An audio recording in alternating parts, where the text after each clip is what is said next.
স্মার্টফোনের ব্যবহার শুধু যোগাযোগ আর বিনোদনের অংশ নয়, বরং তা এখন আভিজাত্যের একটি অংশ। চমৎকার ফিচার আর এর সাথে সাথে কোন ব্র্যান্ডের ফোন আপনি ব্যবহার করছেন তা যেন বেশ বড় একটি বিষয়। আর যখন ফোনের ক্ষেত্রে ব্র্যান্ড নিয়ে কথা বলা হয়, তখন একটি নামের কাছে যেন বাকি সবকিছুই ঠান্ডা, আর সেটি হলো অ্যাপল, দ্য আইফোন। আপনার কাছে হয়তো অন্য যে কোনো ফোন থাকতে পারে, তবে আইফোন। কিন্তু এই কোম্পানিটির এতটা অভিজাত হয়ে ওঠার কারণ কি? কিভাবে শুরু হলো পৃথিবীর খ্যাতনামা একটি টেক কোম্পানির গল্প? জানতে হলে দেখতে থাকুন ভিডিওটি।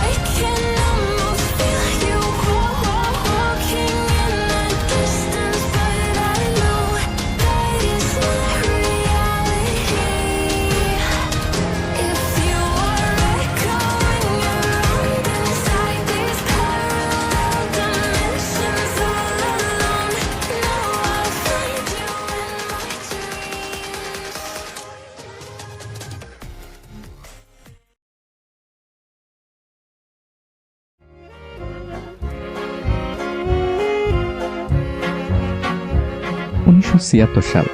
টেকনোলজিতে পৃথিবী তখন বেশ এগিয়ে। নামি দামি যোগাযোগের অনেক যন্ত্র হয়তো তখন ছিল, কিন্তু সেগুলো ছিল সাধারণ মানুষের নাগালের বাইরে। কম্পিউটার নামের যে বিশেষ একটি যন্ত্র আছে তা হয়তো সবাই জানত, কিন্তু নিজস্ব একটি কম্পিউটার থাকা যেন দুর্ভাবনার বস্তু। ঠিক এই সময়ে রোনাল্ড ওয়াইন, স্টিভ ওজনিয়াক এবং স্টিভ জবস একটি কোম্পানি খোলার সিদ্ধান্ত নেন, যা সাধারণ মানুষের কাছে এই নামি দামি যন্ত্রগুলো পৌঁছে দেওয়ার মতো তৈরি করে দেবে। আর এর পরপরই প্রতিষ্ঠা করা হয় অ্যাপল। কোম্পানিটির পুরো নাম অ্যাপল কম্পিউটার ইনকর্পোরেশন। কিন্তু স্বপ্নকে বাস্তব করার জন্য বিশ্বাসের প্রয়োজন হয়, যা হয়তো সবার থাকে না। কোম্পানিটি খোলার মাত্র 2 সপ্তাহ পরেই রোনাল্ড ওয়াইন অ্যাপল ছেড়ে চলে আসেন এবং তার শেয়ারের অংশ যা ছিল $800 তা বিক্রি করে দেন। একবার ভেবে দেখুন, রোনাল্ড যদি ওই সময়ে অ্যাপল ছেড়ে না চলে আসতেন, তবে আজকের দিনে তার শেয়ারের দাম হতো প্রায় $60 বিলিয়ন, যা প্রায় 5100 কোটি টাকার সমান। যাই হোক, রোনাল্ডের অ্যাপল ছাড়ার কয়েক মাস পরই তারা তাদের প্রথম প্রোডাক্ট অ্যাপল অন লঞ্চ করে। স্টিভ ওজনিয়াক এটির অপারেটিং সিস্টেম এবং হার্ডওয়্যার তৈরি করেন। অ্যাপল অনই ছিল প্রথম কম্পিউটার যাতে বিভিন্ন ধরনের রিটেন ক্যারেক্টার দেখা সম্ভব ছিল। অ্যাপল অন রিলিজ করার 1 বছর পরই স্টিভ ওজনিয়াক অ্যাপল 2 তৈরি করেন। অ্যাপল 2 ছিল পৃথিবীর প্রথম কালার পিসি যাতে রঙিন মনিটর ব্যবহার করা হয়। এরপর 1984 সালে লঞ্চ করা হয় অ্যাপলের অন্যতম সেরা একটি প্রোডাক্ট ম্যাকিনটশ বাজারে আসার পর অ্যাপলের মোড় ঘুরে যায়। মানুষের কাছে অ্যাপল হয়ে ওঠে একটি পরিচিত ব্র্যান্ড। কিন্তু এই ঠিক পরের বছর অর্থাৎ 1985 সালে অ্যাপলের সিইও জন স্কালিয়ার সাথে স্টিভ জবসের বিরোধ দেখা দেয় এবং বোর্ড অব ডিরেক্টর স্টিভ জবসকে তাদের কোম্পানি ছাড়া করেন। সত্যি ভাবতে অবাক লাগে যে নিজের তৈরি করা কোম্পানি থেকে এই মহান ব্যক্তিকে এভাবে তাড়িয়ে দেওয়া হয়। তবে স্টিভ জবসের এভাবে অ্যাপল ছেড়ে দেওয়াটা কোম্পানিটির জন্য মোটেই লাভজনক ছিল না। তার অ্যাপল ছেড়ে আসার পরই কোম্পানিটি ফিনান্সিয়াল ক্রাইসিসে পড়ে এবং এর প্রোডাকশন রেট নিচে নামতে থাকে। অন্যদিকে স্টিভ জবস অ্যাপল ছাড়ার পর নিজের আরও একটি কোম্পানি খুলে বসেন, যার নাম দেন নেক্সট থেকে তিনি মূলত বিভিন্ন ধরনের কম্পিউটার ডিভাইস তৈরি করতে থাকেন এবং সাথে নেক্সট স্টেপ, ওপেন স্টেপের মতো সফটওয়্যারগুলো তারই হাতে তৈরি হয়। নেক্সটের তৈরি সফটওয়্যারগুলো ছিল মূলত ম্যাক অপারেটিং সিস্টেমের বিল্ডিং ব্লক। খুব অল্প সময়ের মধ্যেই নেক্সটের প্রোডাক্ট সবার কাছে বেশ জনপ্রিয় হয়ে ওঠে। অন্যদিকে অ্যাপলের সুনাম ধীরে ধীরে মাটিতে নেমে আসে। কোনো উপায় না দেখে অ্যাপল তখন নেক্সট কিনে নেয়, আর অ্যাগ্রিমেন্ট অনুসারে স্টিভ জবস আবারও ফিরে আসেন তার নিজের তৈরি কোম্পানি অ্যাপেলে। স্টিভ জবস অ্যাপেলে ফিরে আসার পরপরই অ্যাপেলের সমস্ত প্রোডাকশন লাইন তিনি পরিবর্তন করে ফেলেন। তিনি একে একে বাজারে নিয়ে আসেন iMac G3, Mac OS X, iTunes এবং আইপডের মতো প্রোডাক্ট। এসবের মধ্যে আইপড হয়ে ওঠে অত্যন্ত জনপ্রিয়, আর এরই সুবাদে অ্যাপেলের সুনাম হয়ে পড়ে আকাশচুম্বী। 2007 সালে অ্যাপল রিলিজ করে তাদের কোম্পানির তৈরি প্রথম স্মার্টফোন আইফোন। ব্যাস, অ্যাপলকে এরপর আর পিছনে ফিরে তাকাতে হয়নি। পৃথিবীর অভিজাত ব্র্যান্ডের মধ্যে অ্যাপল হয়ে ওঠে সেরাদের সেরা, আর এজন্যই পৃথিবী জুড়ে অ্যাপেলের এত সুনাম এবং এর প্রোডাক্ট ব্যবহারকারীরাও হয়ে উঠেছেন অভিজাত শ্রেণীর একটি অংশ। যাই হোক, এবার চলুন অ্যাপেল সম্পর্কে আরো কিছু তথ্য জেনে নেওয়া যাক।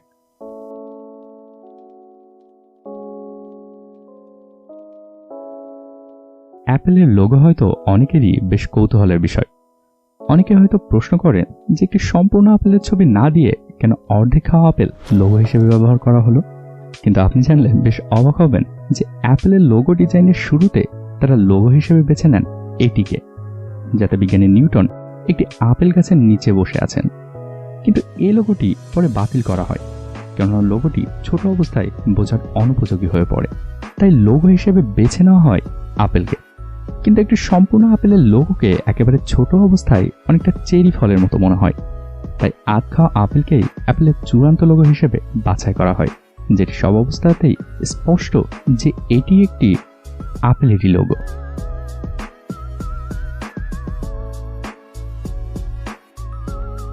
আপনি হয়তো খেয়াল করলে দেখতে পাবেন যে অ্যাপেলের অধিকাংশ অ্যাডভার্টাইজমেন্টই লঞ্চ করা হয় সকাল 9:41। অ্যাপেলের প্রত্যেকটি বিজ্ঞাপনই ঠিক এই সময় মিডিয়াতে প্রথম প্রচার করা হয়। এর কারণ হলো 2007 সালের 9 জানুয়ারি সকাল 9:41 স্টিভ জবস প্রথম আইফোন লঞ্চ করেন, যা ছিল কোম্পানিটির জন্য এক হিউজ সাকসেস। আর সেই সাফল্য ধরে রাখতেই অ্যাপেলের সবকিছুই প্রায় এই সকাল 9:41 আশেপাশেই লঞ্চ করা হয়। অ্যান্ড্রয়েড ব্যবহারকারীদের সবাই হয়তো গুগল অ্যাসিস্ট্যান্টের সঙ্গে পরিচিত আছেন। এটি একটি পার্সোনাল অ্যাসিস্ট্যান্টের মতো, যেটিকে ভয়েস কমান্ড দিয়ে আপনি বিভিন্ন কাজ করাতে পারেন।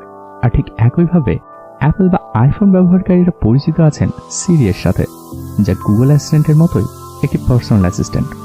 কিন্তু ভাবার মতো বিষয় হলো, এখন থেকে আপনি সিরিকে যা কিছু বলবেন তা একটু বুঝে শুনেই বলবেন, কারণ সিরিকে বলা যাবতীয় কথা অ্যাপেলের সার্ভারে রেকর্ডেড থাকে এবং একজন অপারেটর ম্যানুয়ালি তা অ্যানালাইজ করেন, এবং এই তথ্য প্রায় 2 বছর যাবৎ অ্যাপেলের সার্ভারেই জমা থাকে। সুতরাং কমান্ডার ফাঁকে ভুল করে সিরিকে নিজের গোপন কোনো কিছু বলে বসবেন না, কারণ আপনার কথা শুধুমাত্র আপনার ফোন নয়, অন্য কেউ শুনছেন। এবং যদি বিষয়টি আপনার কাছে অযৌক্তিক মনে হয়, তবে সিরিয়ার ইন্ডিভিজুয়াল লাইসেন্স এগ্রিমেন্ট পড়ে দেখতে পারেন।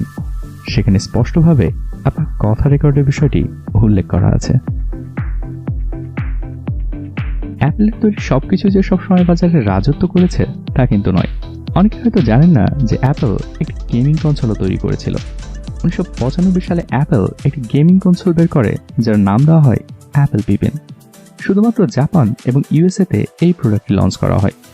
ওই সময় সনি প্লে স্টেশন, সেগা স্টেশন এবং নিনটেন্ডোর সাথে অ্যাপেলের পিপিনের কম্পিটিশন চলে। ফলে পিপিন শুধু ফ্লপ নয়, চরমভাবে অসফল হয়।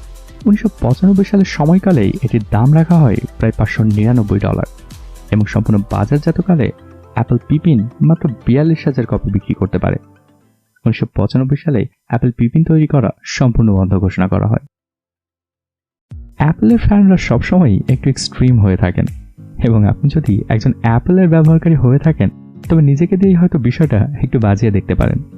জাপানিজ একজন আইফোন ফ্যান আইফোন 6 লঞ্চ হওয়ার আগে অ্যাপেল স্টোরের সামনে অপেক্ষারত অবস্থায় বসে থাকেন, এবং তিনি তার অপেক্ষা শুরু করেন আইফোন 6 লঞ্চ হওয়ার প্রায় 6 মাস আগে।